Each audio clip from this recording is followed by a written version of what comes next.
Gabriela Felicia Kalista. My name is Anissa Prasetyorini. So now we do special assessment At the knee and ankle. Happy watching!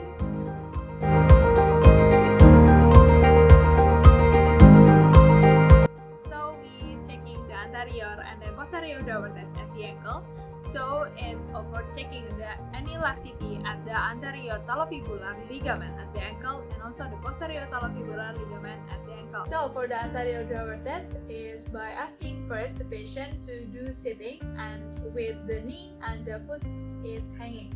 So with the one hand it's on the anterior of the tibia at the distal, and then for the other hand at the calcaneus, and then makes the foot is on the neutral position, and then do pull direction or anterior direction.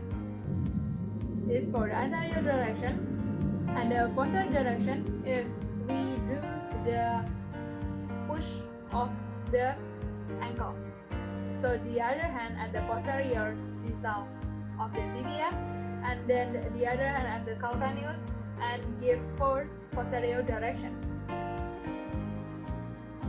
So the positive sign if patient feel pain, or we can feel the gap if we compare with the other side. So now I want to check the talar tilt test. Talar tilt test is to check the integrity of the anterior and posterior talofibular ligament, and then calcaneofibular ligament, and also deltoid ligament. So the position of the patient is sitting with the foot is hanging. And first I want to check the anterior talofibular ligament. First is we can move the forefoot is on the plantar flexion, and then grip the calcaneus and give the inversion.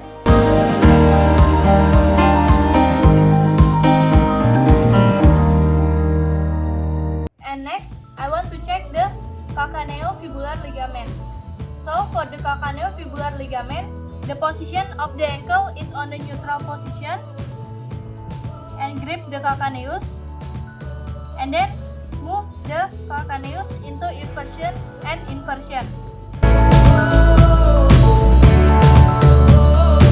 It also will check the deltoid ligament. Posterior talofibular ligament. So the position of the ankle will be fully dorsiflexion, and then grip the calcaneus and do the inversion.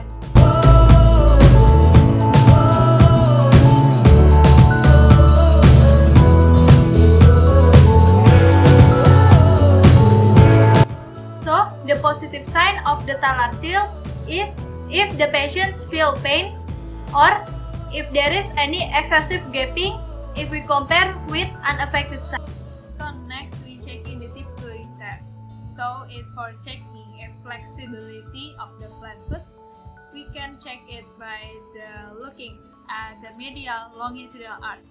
So we ask patient to do tiptoeing, and if present medial longitudinal arch, it means patient have a flexibility of the flat feet. So now I want to check the Jack test. So the Jack test is to evaluate or identify has the plantar fasciitis of the foot.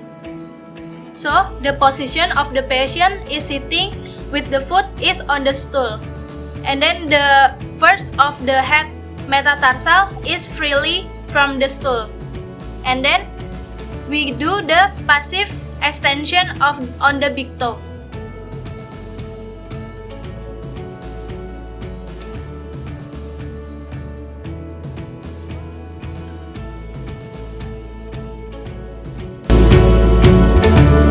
So the positive sign of the Jack test is if the patients feel pain or increasingly pain on the insertions of the plantar fascia, or if the patients feel pain on the head of the first metatarsal. So now I want to check the Mulder's click test. The Mulder click test is to check the Morton's neuroma on the foot. The position of the patients is sitting or lying supine with the foot is hanging. The hand of the examiner will on the metatarsophalangeal of the foot, and try to squeeze the metatarsophalangeal of the foot. So, the positive sign of the Mulder-Schlick test first is if the patients feel sharply pain on the forefoot area during we squeeze the forefoot. So now we checking the protective sensation test. It's with monofilament test 10 gram. So it's checking if there any impairment at the sensation area at the distal, especially on the foot area. So for the protective sensation, we checking with the monofilament test.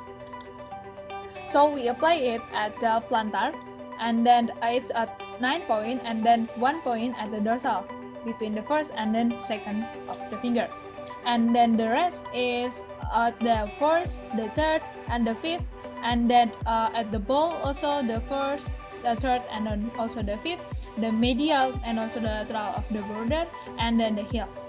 And we can apply it 3 times. We ask patient to say yes if patient feel the sensation.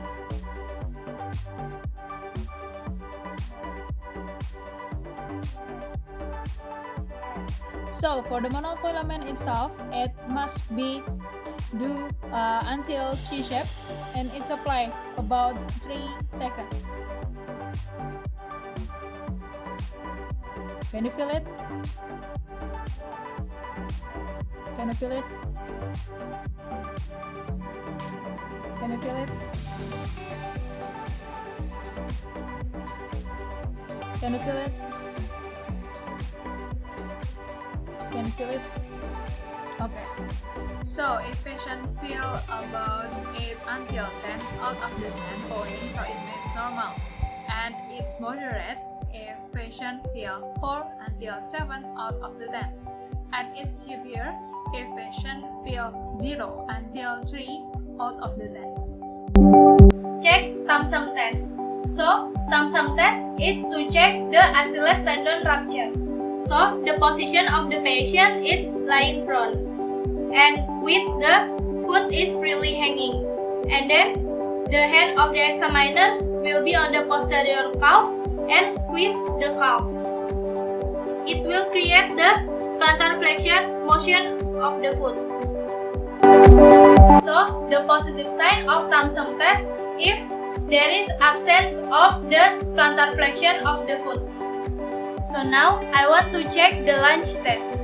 The lunge test is to check ankle dorsiflexion restriction or ankle stiffness. So ask the patient to standing, and the width from the wall to the foot is 1 hand. And then ask the patient to touch the wall with the foot is flat to the ground.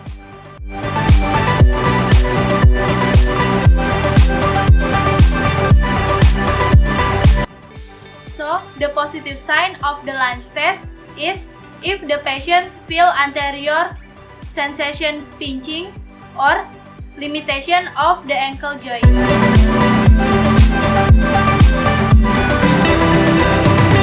The anterior and the posterior downward test at the knee.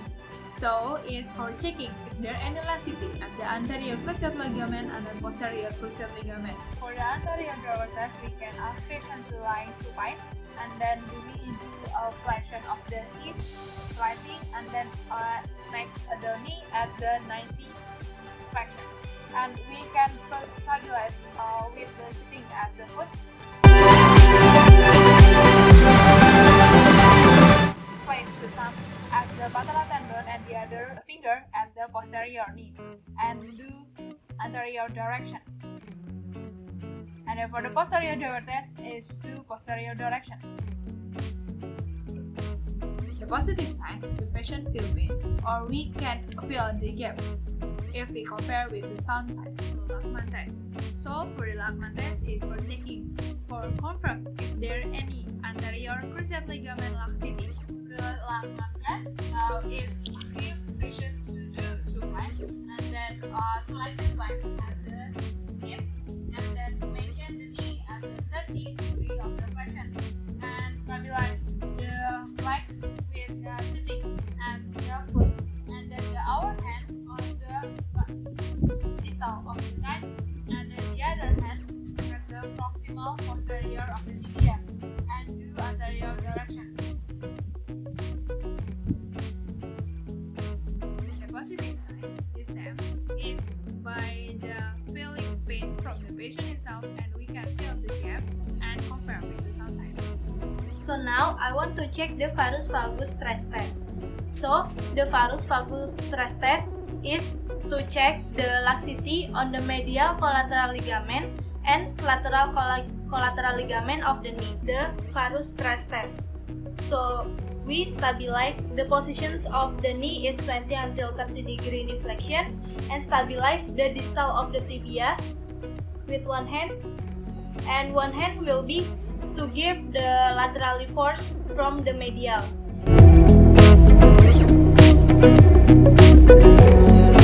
So now I want to check the valgus stress test. So first, the position of the patient is lying supine. Stabilize the distal tibia with one hand, and the position of the knee is 20 until 30 degree flexion, and the other hand will be give force from the lateral to medially on the distal thigh.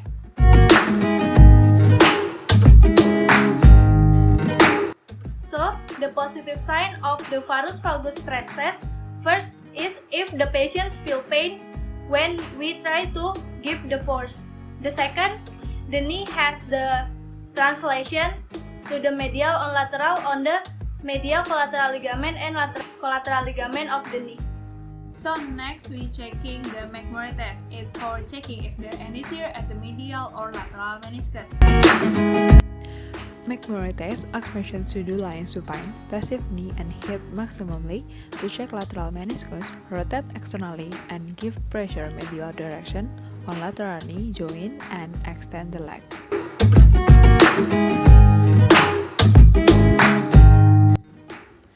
To check medial meniscus, then do rotate internally and give pressure lateral direction on medial knee joint and extend it. For the positive sign, if patient feel pain at the knee. I want to check the apply test. So the apply test has two. There is the compressions and distraction. The aim of the test itself is to check the injury on the medial and lateral meniscus of the knee. So first, I want to check the compressions apply test.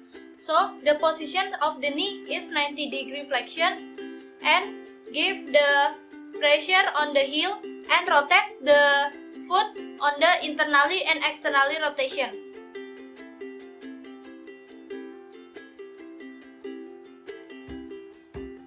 So next, I want to check the distraction apply test. First is we stabilize the thigh with our knee and then pull the foot and give the internally and externally rotation of the foot.